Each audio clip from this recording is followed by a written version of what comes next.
สบายดีสบายดีและสวัสดีพ่อแม่พี่น้องสบายดีFCทางฝั่งลาวฝั่งไทยแล้วก็ต่างประเทศเนาะพี่น้อง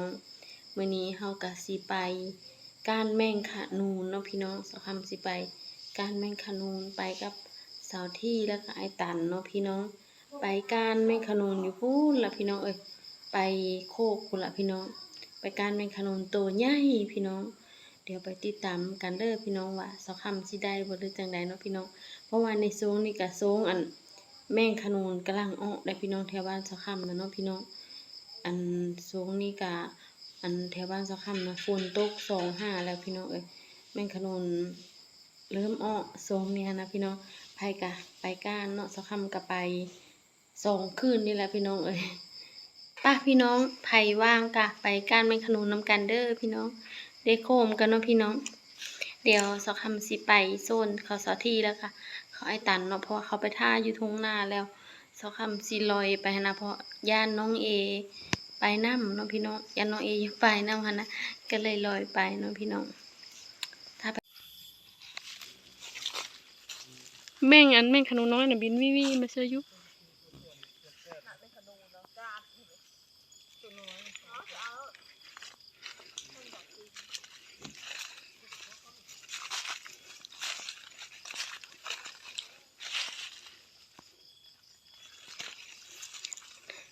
เลาะแถวนี้แหละนี่ดิเฮาเล่านี่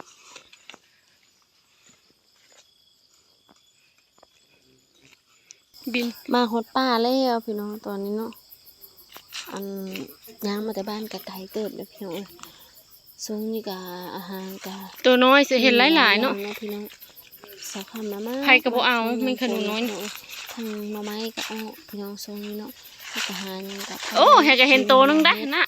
เห็ดก็เริ่มแม่งขนุนเยอะป่าไม้เขียวงามเห็นตัวนึงแล้วได้ตัวนึงแล้วจับแล้วมันบินลงมามันนะได้ตัวมามองนี่ผัดเห็นกระป๋อมแล้วที่เอาบ่กระป๋อมบ่เอาบ่น่ะพี่น้องกระป๋อมกำลังนอนอยู่มาหอดมองนี่ผัดเห็นกระป๋อมอันนี้แมงอีแมงจิกจั่นเขียวนะจิกจั่นน้อยนะ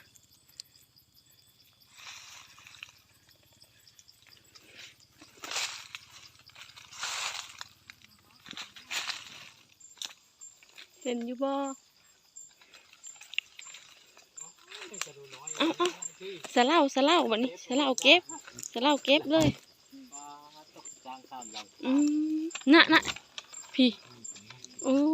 เห็นเลยสะเล่าลงบ่หายเนาะหายรีไม่ขนมน้อยนะเอาลงมาเห็นแล้วพี่น้องจะลั่นแล้วมันตกลงกลับมาหาลำอีกยังได้เห็นนี่เฉยอย่างนั้นบอกมันหักกระหื่นบ่ไอตันแล้วตัวนึงพี่น้องนะอยู่เทิงผู้สูงมาสิสูงหาสิเนวอะไรได้เป็นนี่ได้เป็นขนมตัวเยอะเห็นได้อ้าวกูนะลงพูดไปแหละเด้นี่สิได้แล้วเก็บแน่เด้ได้แล้วนะพี่น้องตัวนึงเห็นอีกแล้วพี่น้องตัวนึงนะเด้จับไม้อยู่แบบนี้ยื้อเอายื้อถึงนี่ตกแล้วเด้พี่น้อง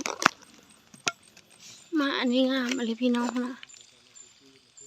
งามอะไรตอนนี้ก็ฝนตกเลยน้องพี่น้องยิบยับอยู่ฝนตกแล้วแต่บ่แห้งก็ได้ถ้าก็เริ่มตก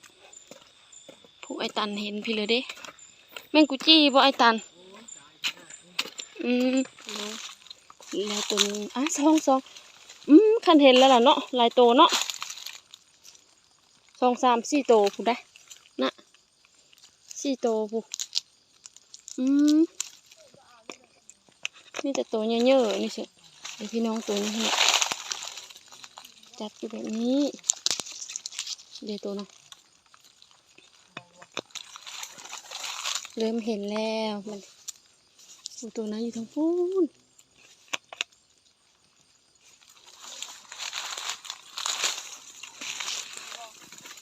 นี่ตัวนี้ทั้งแม่ขนุนน้อยผมกามอยู่เนาะอยู่รวมกันเลยแม่ขนุนน้อยกะนี่ดิ่งวึงนี่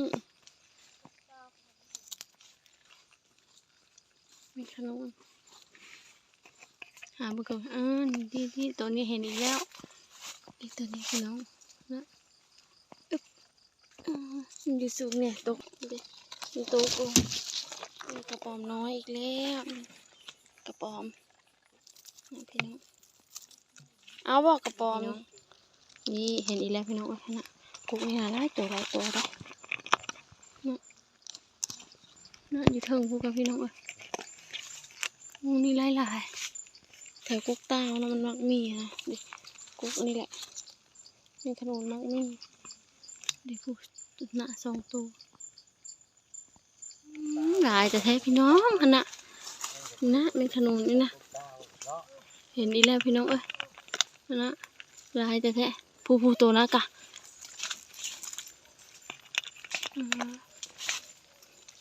เอารถเร็วหาตามกุ๊กไม่ย่อ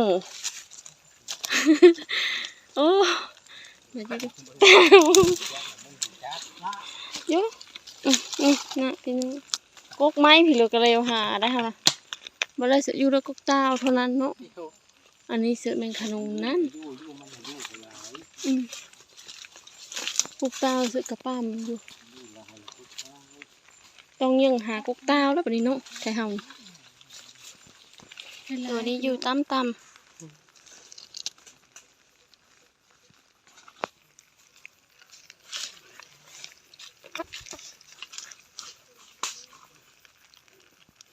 บางโก๊กกระตั้มอะไรโก๊กนี่ซื้อนอนนะสูงโก๊กนี่เห็นแล้วนะมันอยู่สูงพี่น้องการแมงขนุนแล้วนะพี่น้องอันจะนอนแล้วเนาะเพราะว่าตอนนี้กระดึกแล้วนะกระได้แมงขนุนหลายแล้วก็เลยพากันเมื่อแหละพี่น้องบัดนี้น้องแมงขนุนที่เฮาการเมื่อคืนนี้กันเนาะพี่น้องได้หลายเติบได้พี่น้องอันนี้เสาคำปิเรียบร้อยแล้วเนาะพี่น้องปิแล้วพี่น้องบัดนี้เฮาก็อันซิมาเสื้อเครื่องเนาะพี่น้องอันนี้ใบขี้หูดกับหัวสีไข่เนาะพี่น้องใส่ให้มันหอมนะพี่น้องซิมาโคแหละพี่น้องหูดเนาะพี่น้องวันนี้ก็ซิมาใส่เกลือแป้งโน่วันนี้ก็มาใส่แป้งโน่เนาะพี่น้องอันนี้แป้งโน่แล้วก็ใส่เกลือจักน้อยเนาะพี่น้องใส่เกลือเท่าไรมันเข้มเนาะ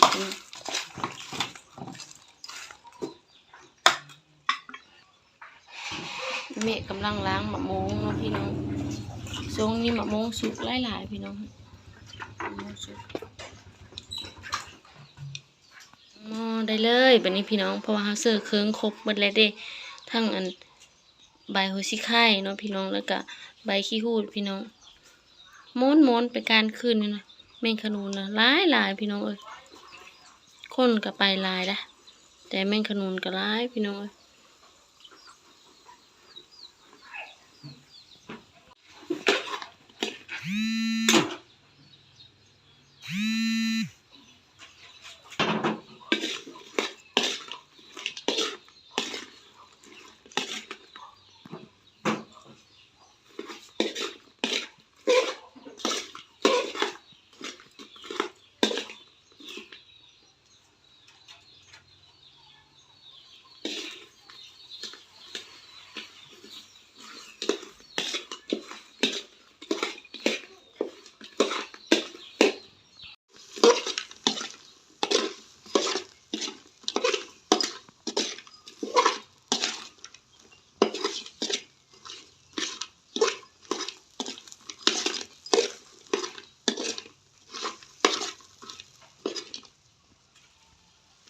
เริ่มสุกแล้วเอาน้ำมันใส่เนาะพี่น้องเลย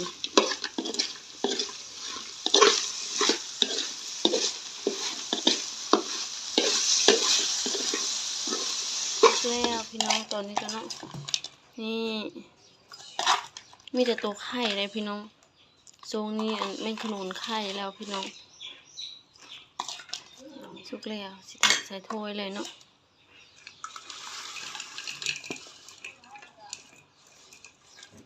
เต็มจานเลย